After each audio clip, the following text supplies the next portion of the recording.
Dr. Christy Ennis. Welcome to Follow Me Friday, where motion is lotion for our core, and we're gonna help get out of this position and into this position nice and gently. Here we go, starting standing. Think about a line at your head pulling you up, and you're gonna bring those arms straight up, and then you're gonna squeeze those shoulder blades and bring those elbows down. So it's reach high, bring that belly button in a little bit, squeeze those shoulder blades. We're gonna do 5 of these. Remember, you can just follow right along, but if you want to do these later or on your own, know that we're doing 5 right here. So here's 4, we've got 1 more. Nice, good. Okay, arms are gonna go up again. This time, I'm gonna bring one arm down and I'm gonna rotate and let that neck come to. As I come back to the middle, I'm using those abs to help guide me. So I'm opening up the spine, opening up the shoulders, and then also using those abs. Let that head follow you if it feels good. Otherwise, hello, just keep it right in front there. And we're gonna get 3 on each side for these. So 1 more to each side. Exhale as you open. Again, still staying tall. Try to keep your weight even on both feet if you can. Inhale in the middle. Exhale and open to that other side. We've got 1 more standing. You're gonna bring your legs nice and wide. Turn those toes out so that they are at about a 45-degree angle. Keep that butt tucked if you can, and you're gonna come straight down as far as you comfortably can, and back up again. We're doing 10 of these. Trying to make sure those knees stay over those toes, just like this. Opening up those inner thighs, getting those glutes to start working a little bit too. I'm gonna show you one little thing at the end of the standing one too, if you wanna make it a little bit harder. You can put your hands wherever they're comfortable, just make sure that you're not leaning your body forward, right? Posture. We've got 1 more, and then I'm gonna hold it down there, and we're gonna add a little bit more lower core. So we're gonna add that little pelvic tilt. Again, you can just hang out here if you want, if this doesn't feel good for you. We're gonna get 10 though, that's 6, 7, legs are really working too, 8, 9, and 10. Awesome. And now we're gonna go down right onto our backs. Okay, we're lying down either on a mat or on your bed. Either one will work for this. Starting with your feet about hip width apart, gently pulling that belly button into your spine if you can, just to activate those abs a little bit more, right? That deeper core. Wherever your back position is comfortable, hands down by your side to start here. You're gonna think about peeling 1 vertebrae up at a time. Reach or lift as high as you can without arching your back through the middle, the rib cage, any of that, and try not to strain your neck, and then very slowly and controlled coming back down.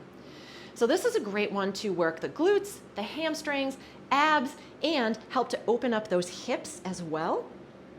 If you feel like I'm just really too tight for this one, the variation of this one that I like that helps is the Froggy one. So heels together, toes open, knees are open, and that just helps be able to lift that pelvis a little bit more. So I'm gonna stay right here because it feels good. We've got a few more to do. Well, actually more than a few, sorry. That was really only 5. We're gonna do 5 more. And if you like this sports bra I'm wearing, it's from an awesome company named Handful. One of the reasons I like it is because it's women owned. They're super comfortable. If you are a breast cancer survivor, you actually get 30% off for life, which is pretty darn awesome. And they are actually offering you guys, 25% off on your first order too. So I will link that for you. It's code Dr. NS. I just love this one. You guys, if you've watched my videos, you've certainly seen me do this one before. We're gonna do 1 more just because it feels so darn good. And then from here, again, make sure that this position in the center is nice and set where you need it to be. You can wiggle a little if you need to. Hands on your hips to start to make sure that you keep your hips level. I'm gonna take 1 knee, I'm gonna march it up without shifting or tilting. And I'm gonna straighten that leg as much as is comfortable to help stretch out that hamstring. You can even bring that leg towards you a little bit and then set that knee carefully down so that we're keeping that pelvis position just the same. Right? So hamstrings, yes, are actually part of our posture because they get really tight after sitting, just like our hip flexors and like our glutes actually shut down. So we're trying to work on all of that stuff today. Nice and gently and controlled. So notice I am going nice and slow because we really want to focus in on those deep muscles that are helping us to stabilize and should actually activate with every motion that we do. So again, you can add that little pull, which for me does feel good. Stretching should always be comfortable, never painful. Just keep that in mind. So it's not like, oh, yeah, how far can I get that leg? No, it's just until you feel a nice, comfortable stretch. I'm gonna do one more on each leg, and then we're gonna actually add something with a straight leg. Oh, I lied. Whoopsies, just kidding. I was just so excited about this one. We did 2 more on each leg. Okay, from here, you're gonna take that leg and you're gonna straighten it, and it's gonna stay straight this time. Hands stay by your side. You're going to open up that leg as you take a breath in, and then as you circle around, exhale to bring it back to the center. So again, if you need to, keep one hand on that opposite hip so you make sure that you're not tilting, right? So we're really stabilizing here. If this is too much, go ahead and bend that knee, right? And you don't have to have giant circles. It's all about making sure that things are activating the way they need to. We're just gonna go in one direction, and we have one more on this leg. And then you're gonna switch. Same idea, right? Keep that hand on that opposite hip. You can point your toes, you can not point your toes, whatever feels good for you. I tend not to because then I get cramping and I don't want that. So again, right? You'll notice that one side probably has more motion than another. That's because I am uneven, or some people might say imbalanced or unbalanced. We're gonna do one more on this side. Yay, good. And then hands can go down by your side again, or if it's comfortable, you can bring them out to the side, whatever feels good for your body. So again, you're gonna take that nice inhale in the center, and then you're gonna exhale and just drop those knees over to one side. Let that head turn if it feels good. Think about using those abs to help pull those knees back up to the side, and then you're rotating off to the opposite side, making sure, as I'm going to the left, my right shoulder blade is staying down. That way I can really focus on using those abs to help guide that motion. Again, this should feel good, right? We're working, we're engaging, but we're opening at the same time. You should be 3 inches taller by the time you're done with this video. No, just kidding, but you should feel way more open. And I'm gonna get one more to the other side, and then we're actually going on our side. Pulling back up. Okay, just as important on how you get into position too, right? So don't strain yourself by yanking up. I'm gonna start by lying on my right side, facing you guys. Of course, facing you guys. All right, setting up into the position is just as important as the exercise. So you wanna make sure you're lying all the way on your side with your favorite cupcake underneath of you so you don't smush it. Vanilla and vanilla frosting is my favorite. You wanna look down at your legs, and you should see your toes and feet and maybe a little bit of your leg, but not a lot. If you do, that means your legs are too far forward and you're gonna actually start using your hip flexors instead of the side buns, which is what we wanna do. Bottom leg can stay straight. If it's more comfortable, you can stay bent, keep it bent or bend it.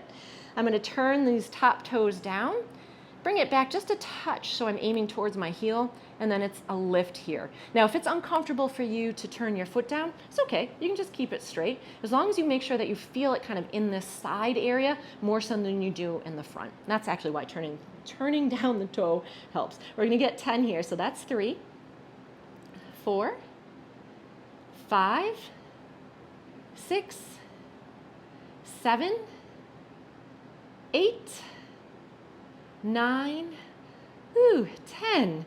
Okay, we're gonna work the other leg and the other muscle, the inner thigh. So trying to stay on your side, you can either cross that leg in front, which sometimes is difficult, so you can keep it in back of you. I'm gonna flex my foot and I'm just lifting straight up. Again, trying not to smush down into the ground, into that lovely cupcake, and we're doing 10. So again, inner thigh here, right? We wanna work all the muscles that are gonna help support us. Help that posture, help our back, help it all.